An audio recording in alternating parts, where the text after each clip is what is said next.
স্বাগতম তোমাদের প্রিয় চ্যানেল অধ্যয়ন শুরু করার আগে বইটি খুলে রাখুন আর আমার সাথে পড়তে থাকুন।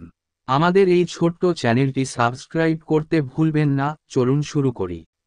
Why individual satyagraha? The satyagraha was confined to individual participation because of the following. While satyagraha would disprove the British claim that India supported the war effort wholeheartedly, its limited nature would ensure that war efforts against Nazism were not obstructed, which would have been the case if mass agitation was launched. It would give yet another opportunity to the British to peacefully accept Indian demands. It would prepare the masses for the upcoming mass struggle. ব্যক্তিগত সত্যাগ্রহ কেন? সত্যাগ্রহ নিম্নলিখিত কারণে ব্যক্তিগত অংশগ্রহণের মধ্যে সীমাবদ্ধ ছিল। যদিও সত্যাগ্রহ ব্রিটিশদের দাবিকে অস্বীকার করবে যে ভারত সর্বান্তকরণে যুদ্ধের প্রচেষ্টাকে সমর্থন করেছিল, তার সীমিত প্রকৃতি নিশ্চিত করবে যে নাৎসিবাদের বিরুদ্ধে যুদ্ধের প্রচেষ্টাকে বাধাগ্রস্ত করা হবে না, যা গণ আন্দোলন শুরু হলে এমনটি হতো। এটি ব্রিটিশদেরকে শান্তিপূর্ণভাবে ভারতীয় দাবি মেনে নেওয়ার আরেকটি সুযোগ দেবে। এটি আসন্ন গণসংগ্রামের জন্য জনগণকে প্রস্তুত করবে। Acharya Vinoba Bhave, first Satyagrahi, 17th October 1940. An individual Satyagrahi was to deliver an anti-war speech. In case he was not arrested, he would repeat the act in the next village while moving in the direction of Delhi, thus initiating a movement which came to be known as Delhi Chalo movement. আচার্য বিনোবা ভাবে, প্রথম satyagrahi, 17ই October 1940। একজন স্বতন্ত্র সত্যাগ্রহী যুদ্ধবিরোধী বক্তৃতা দিতেন। যদি তাকে গ্রেপ্তার না করা হয় তবে তিনি দিল্লির দিকে যাওয়ার সময় পরবর্তী গ্রামে এই কাজটির পুনরাবৃত্তি করবেন। এইভাবে একটি আন্দোলন শুরু করেছিলেন যা দিল্লি চলো আন্দোলন নামে পরিচিত হয়েছিল। On the 17th of October 1940, individual Satyagraha was inaugurated by Vinoba Bhave by delivering an anti-war speech at Ponar village near Wardha. Gandhi had personally selected Bhave after his other nominees, Vallabhbhai and Nehru, were arrested even before they could start the agitation. Later, Jawaharlal Nehru became the second individual Satyagrahi. By May 1941, more than 25,000 Satyagrahis had been arrested for offering individual Satyagraha. 17ই অক্টোবর 1940-এ ওয়ার্ধার কাছে পাওনার গ্রামে যুদ্ধবিরোধী বক্তৃতা প্রদানের মাধ্যমে বিনোবা ভাবে ব্যক্তিগত সত্যাগ্রহের উদ্বোধন করেন। তার অন্যান্য মনোনীত ব্যক্তি বল্লভভাই এবং নেহেরুকে আন্দোলন শুরু করার আগেই গ্রেফতার করার পর গান্ধী ব্যক্তিগতভাবে ভাবেকে বেছে নিয়েছিলেন। পরে জওহরলাল নেহেরু দ্বিতীয় স্বতন্ত্র সত্যাগ্রহী হন। 1941 সালের মে মাসে 25,000-এরও বেশি সত্যাগ্রহীকে পৃথক সত্যাগ্রহের প্রস্তাব দেওয়ার জন্য গ্রেপ্তার করা হয়েছিল। However, individual Satyagraha could not achieve much due to restrictions imposed by Gandhi. Participation from the congressmen was also slow to come and nominees showed reluctance in relinquishing posts they held in municipal bodies. যাই হোক, গান্ধী কর্তৃক আরোপিত বিধিনিষেধের কারণে ব্যক্তিগত সত্যাগ্রহ তেমন কিছু অর্জন করতে পারেনি। কংগ্রেসম্যানদের অংশগ্রহণও ধীরগতির ছিল এবং মনোনয়ন প্রত্যাশীরা পৌরসভায় থাকা পদগুলি ছেড়ে দিতে অনীহা দেখিয়েছিলেন। Satyagraha suspended under changed war situation. In December 1941, the Congress Working Committee decided to suspend the movement. By this time, even the international situation had changed. Britain continued to face defeat after defeat in the war. In fact, the years of the Second World War were the most disastrous for Britain in its entire history as world power. পরিবর্তিত যুদ্ধ পরিস্থিতির অধীনে সত্যাগ্রহ স্থগিত। 1941 সালের ডিসেম্বরে Congress working committee আন্দোলন স্থগিত করার সিদ্ধান্ত নেয়। এই সময়ের মধ্যে এমনকি আন্তর্জাতিক পরিস্থিতিও পরিবর্তিত হয়েছিল। যুদ্ধে পরাজয়ের পর পরাজয়ের মুখে পড়তে থাকে ব্রিটেন। প্রকৃতপক্ষে বিশ্বশক্তি হিসেবে ব্রিটেন সমগ্র ইতিহাসে দ্বিতীয় বিশ্বযুদ্ধের বছরগুলো ছিল সবচেয়ে বিপর্যয়কর। On the 22nd of June 1941, Germany had attacked Russia, Operation Barbarossa.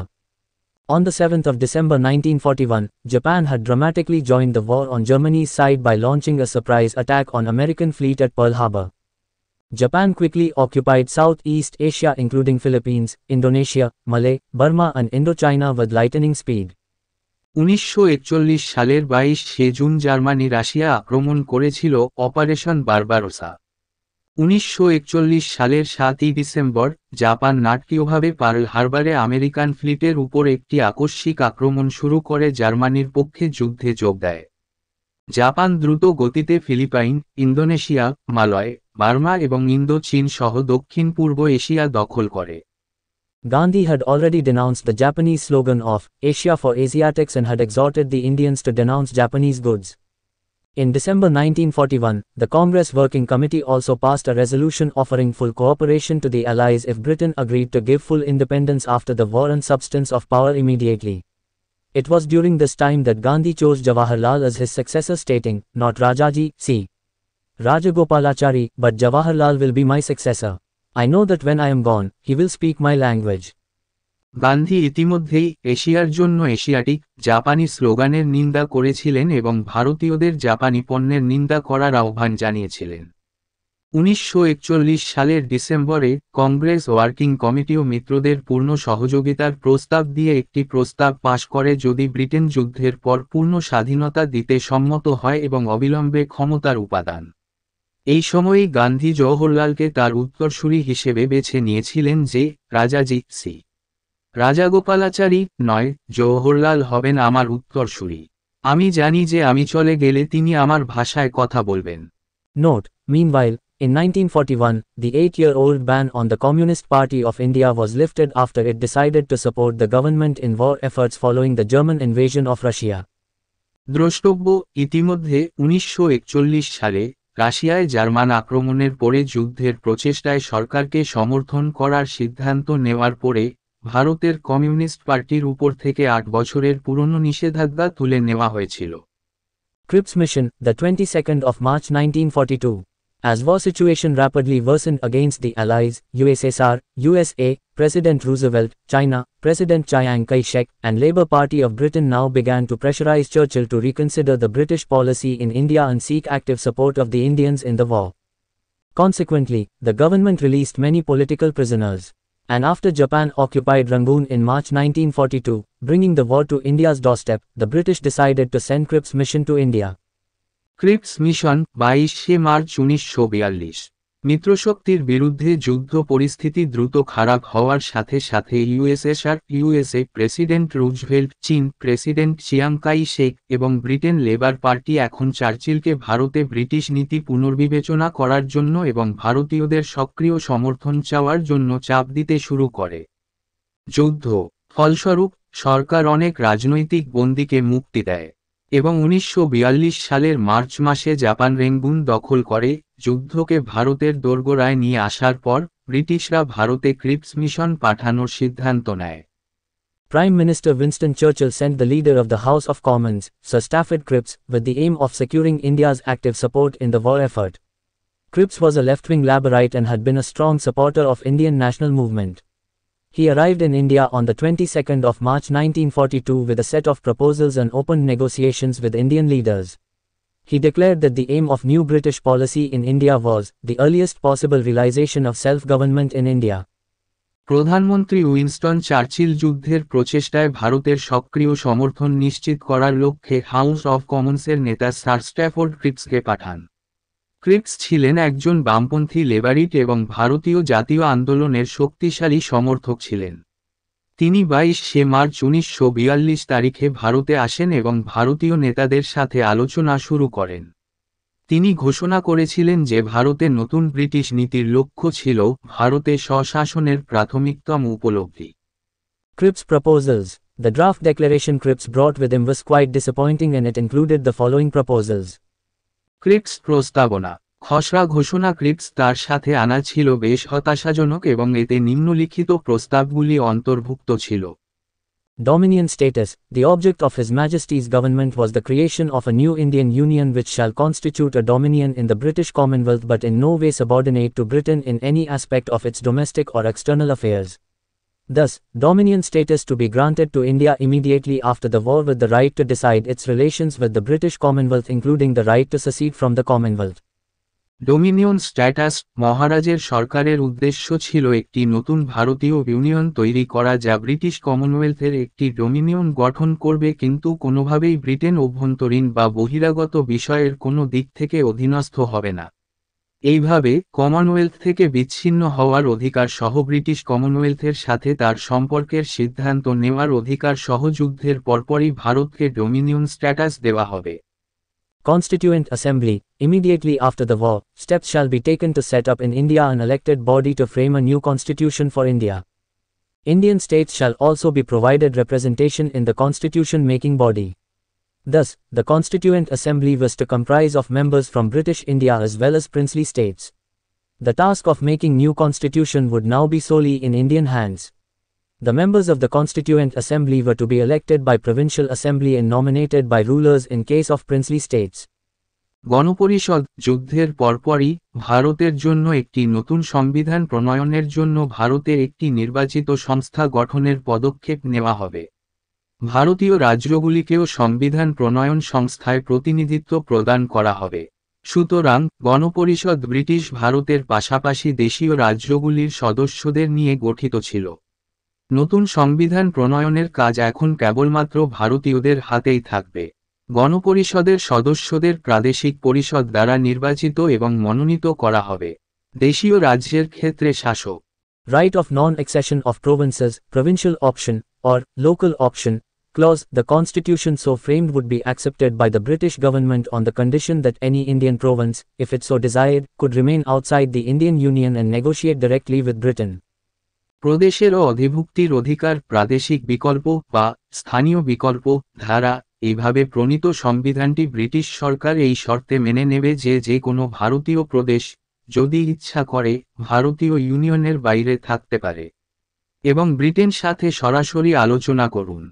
Thus, accommodating the Pakistan demand, one can see in this provincial option the powerful germs of Pakistan.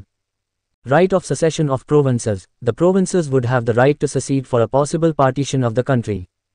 Protection of racial and linguistic minorities. A treaty was to be signed between His Majesty's government and the constitution-making body that will cover all matters arising out of the complete transfer of responsibility from British to Indian hands. It would also make provisions for the protection of racial and linguistic minorities. এইভাবে পাকিস্তানের চাহিদা মিটমাট করা। এই প্রাদেশিক বিকল্পে পাকিস্তানের শক্তিশালী জীবাণু দেখতে পাওয়া যায়। প্রদেশগুলির বিচ্ছিন্নতার অধিকার, প্রদেশগুলির দেশটির সম্ভাব্য বিভক্তির জন্য পৃথক হওয়ার অধিকার থাকবে। জাতিগত ও ভাষাগত সংখ্যালঘুদের সুরক্ষা। মহামহিম সরকার এবং সংবিধান প্রণয়নকারী সংস্থার মধ্যে একটি চুক্তি স্বাক্ষরিত হবে যা ব্রিটিশদের থেকে ভারতীয় হাতে সম্পূর্ণ দায়িত্ব হস্তান্তরের ফলে উদ্ভূত সমস্ত বিষয় কভার করবে। এটি জাতিগত এবং ভাষাগত সংখ্যালঘুদের সুরক্ষার জন্য বিধান করবে। British control over defence. Until the new constitution could be framed, Britain would retain the actual control of defence and military operations, and the Governor-General was to continue with all his powers as before. প্রতিরক্ষার উপর British নিয়ন্ত্রণ। নতুন সংবিধান প্রণীত না হওয়া পর্যন্ত Britain প্রতিরক্ষা ও সামরিক অভিযানের প্রকৃত নিয়ন্ত্রণ বজায় রাখবে এবং গভর্নর জেনারেলকে তার সমস্ত ক্ষমতা আগের মতোই চালিয়ে যেতে হবে। Ameri, the Secretary of State during 1940–45, described the declaration as conservative, reactionary and limited offer. Nehru, a friend of Cripps, later wrote that, "When I read those proposals for the first time, I was profoundly depressed." Nehru and Maulana Azad were the official negotiators for the Congress. আমেরি 1940 থেকে 45 সাল পর্যন্ত secretary of state ঘোষণাটিকে রক্ষণশীল, প্রতিক্রিয়াশীল এবং সীমিত প্রস্তাব হিসাবে বর্ণনা করেছিলেন। ক্রিপসের বন্ধু নেহরু পরে লিখেছিলেন যে, যখন আমি প্রথমবার সেই প্রস্তাবগুলি পড়ি, আমি গভীরভাবে বিষণ্ণ হয়ে পড়েছিলাম। নেহেরু এবং মৌলানা আজাদ ছিলেন কংগ্রেসের আনুষ্ঠানিক আলোচক। How was Cripps' mission different from past proposals? Free India could withdraw from the Commonwealth. The making of the constitution was to be solely in Indian hands now, and not, mainly, in Indian hands, as contained in the August offer. Indians were allowed a large share in the administration of the interim government. For the first time, a concrete plan was provided for the Constituent Assembly. Right of non-accession and secession from the Union provided the blueprint for India's partition. At a time when the Pakistan demand had hardly been taken seriously by Indians, its serious consideration by British leaders gave legitimacy to the Pakistan demand. Cripps mission অতীতের প্রস্তাবগুলি থেকে কিভাবে আলাদা ছিল? মুক্ত Bharat Commonwealth থেকে প্রত্যাহার করতে পারে। সংবিধান প্রণয়ন এখন সম্পূর্ণরূপে ভারতীয় হাতে এবং প্রধানত ভারতীয় হাতে নয়, যেমন আগস্টের প্রস্তাবে রয়েছে। অন্তর্বর্তী সরকারের প্রশাসনে ভারতীয়দের একটি বড় অংশের অনুমতি দেওয়া হয়েছিল। প্রথমবারের মতো গণপরিষদের জন্য একটি সুনির্দিষ্ট পরিকল্পনা প্রদান করা হয়েছিল। অভিযোগ এবং ইউনিয়ন থেকে বিচ্ছিন্নতার অধিকার ভারত ভাগের নীল প্রিন্ট প্রদান করে। এমন এক সময়ে যখন পাকিস্তানের দাবি ভারতীয়রা খুব কমই গুরুত্বের সঙ্গে নেয়নি, ব্রিটিশ নেতাদের গুরুত্বের সাথে বিবেচনা করা পাকিস্তানের দাবিকে বৈধতা দিয়েছে। এখানেই এই ভিডিওটি শেষ করলাম। পরবর্তী ভিডিওতে আমরা বাকিটা পড়ব।